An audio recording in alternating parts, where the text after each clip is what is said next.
Καλό και σας χαιρετώ, εφέτη μου Σούλια ο καημένος. Τι κάνετε αρχοντά μου? Τι γίνεσαι Χατζαϊβάτη, άκουσα το τραγούδι σου παιδί μου και ήρθα να σ' ανταμώσω. Είσαι καλά? Πολύ καλά αρχοντά μου. Εσείς τι κάνετε, πως τα περνάτε? Α, πως να τα περάσω βρε Χατζαϊβάτη, πως να τα περάσω παιδί μου. Τι σας συμβαίνει αρχοντά μου? Άκουσε Χατζαϊβάτη, εδώ παιδί μου έχω μια μεγάλη στεναχώρια με τον δήμαρχο, το Σόρο Διονύσιο. Τι σας έκανε? Πάλι μου μπήκε στη μύτη αυτός ο άνθρωπος Χατζαϊβάτης, συνεχώς θέλει να κάνει ό,τι θέλει αυτός.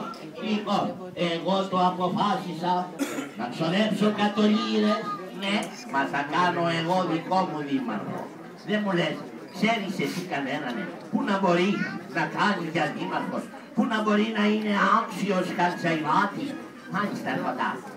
Το σκέφτηκα από εδώ, το σκέφτηκα από εκεί, μια και μου το είπατε και την περασμένη εβδομάδα στο καφενείο, ναι, ότι ο αξιότερος για δήμαρχος είναι ο Μπαρμπαγιώργος ο Τσέλικας και καλός άνθρωπος. Όλος ο κόσμος απάνω στα χωριά τον εσέβεται και τον αγαπάει.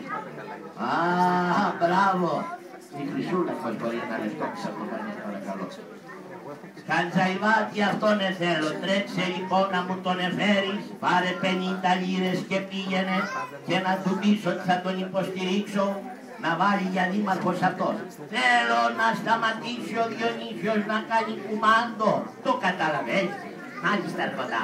Λοιπόν, σε περιμένω στο καφενείο των Γερόντων να μου πεις τι έκανες με τον Μπαρμπαγιώργο. Μάλιστα, τρέχω στο καλό.